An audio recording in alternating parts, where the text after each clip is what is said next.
Next, I want to move on to legs kicking. These are the negative shapes of a leg kicking. They're moving forward slightly in a pattern. This is where the calf would go. This is where the calf would go, the foot, and the thigh. And what's interesting about doing a swimmer is as the legs kick like this, the gravity of the clay is supported by the weight of the clay is supported by the ground plane. And so the nice thing about doing a swimmer is that it's very ground heavy. It's going along the horizon and only half of the swimmer is seen. So to do a leg kick, I could alternate a pattern of different legs, every other leg, left, right, left, right, left, right, and not have to build a complete walk cycle where the legs actually intertwine. All of that would happen underwater, and also this is the negative shape, and therefore it supports it pretty well. I wanted to take a moment to explain the principle of this shape. It's really sort of, it's going to be happening along an axis as the swimmer goes forward. And so the bell shape, it's sort of like a bell, or like a Gemini space capsule, I think of it as. Has a certain kind of slant to it.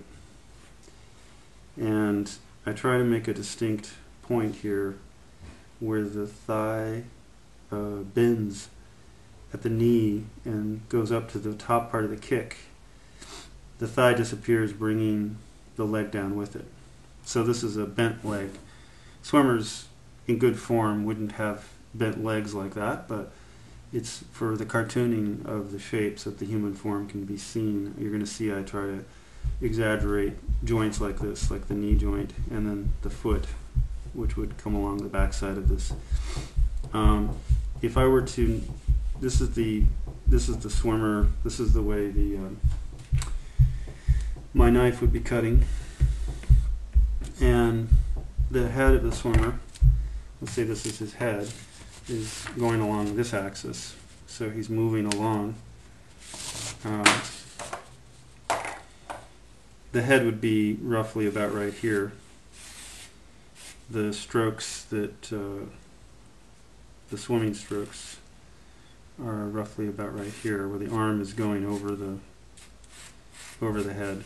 And so these leg kicks will come in about twice as often as the arm strokes, because the legs kick faster. And each of these little diving bells, or bells, if you were to have the swimmer going forward, you would draw them more straight. Like if I were to have a swimmer not going in any direction, but just staying and kicking in place like he's a muybridge or a cycle without any motion, then it would just be a straight bell. So the difference between that and that, you can tell, is the slant that's necessary in order to propel an entire object from screen right to screen left. You would look at it this way if you were cutting to the camera. Chop, chop, chop, chop, chop. Or this way if you're cutting to the camera. And you would see that the series of legs along this axis follows the shoulder of the character, follows the head, and each one of these again is the thigh, then the calf, and then the foot, which would be down here. These are solid blue, like water, but I went ahead and, again with Strata cut, I try not to use too many solid colors, so I went ahead and made, in a sense, a frothy ocean texture to complete this diving bell slant idea. And then this is with the leg already added onto that shape. This is the toe as it comes out of the water. This is the heel, this is the calf, and this is the thigh.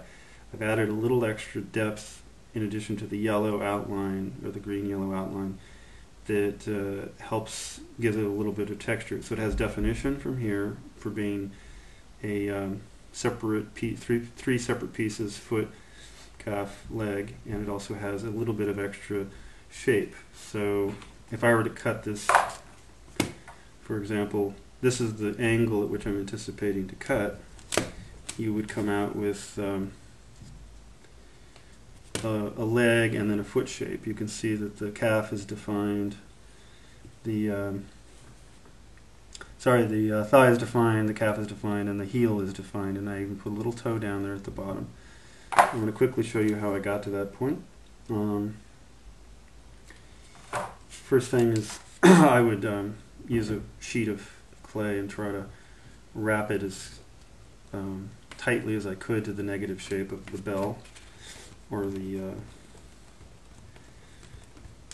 capsule, the space capsule shape.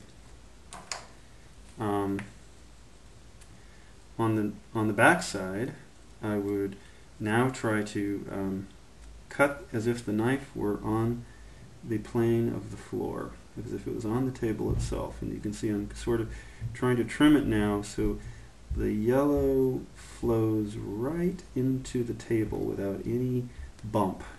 That's why I'm cutting from behind, to try to allow the simple yellow shape to actually lie flat like that down on the table. So I'm trimming a little bit off here. This is where the foot will go.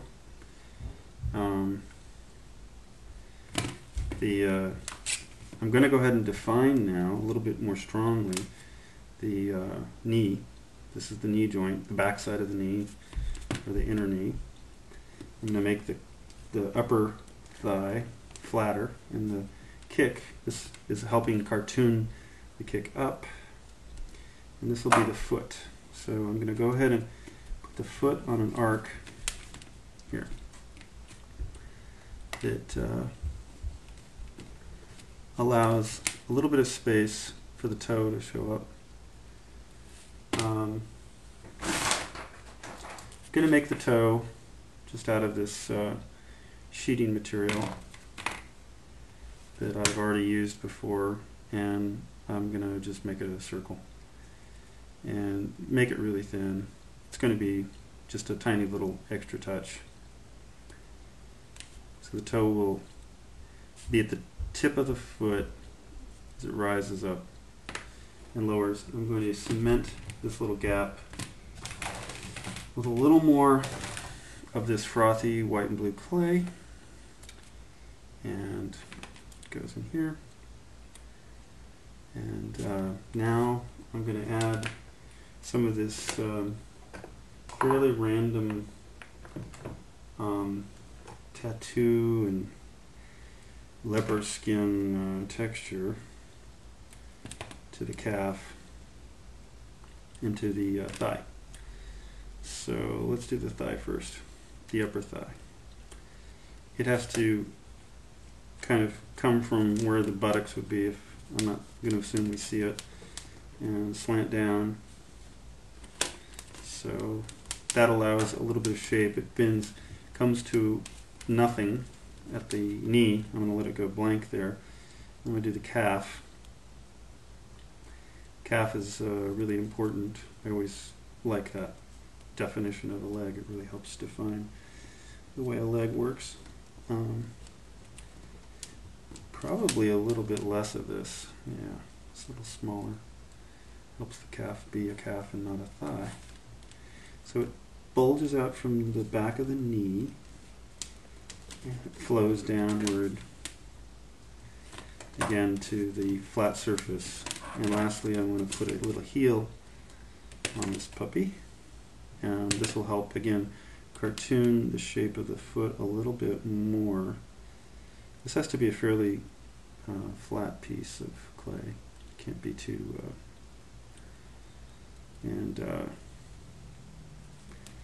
goes down like this. I think that this calf is a little too thick at the bottom. The calf should be thick at the top and taper toward the bottom. That's it. Now you have a kicking leg. I'm going to put a sequence of these going forward, kick, kick, kick, on an angle. And when you open it up, you have the water, the splashing water, if you will, and that has to be further explored. When I put the complete swimmer together, all this splashing water will be coming off of his feet in other ways. But you can see that's the calf, that's the thigh, and that's the heel, this is the toe. And that's pretty much what's going on here, the one I just made. And I'm going to do this on repeated shapes of these basically these negative shapes that hold up the leg. And when I attach this back to the body of the swimmer, then I'll have a complete swim cycle, two leg strokes for every arm stroke.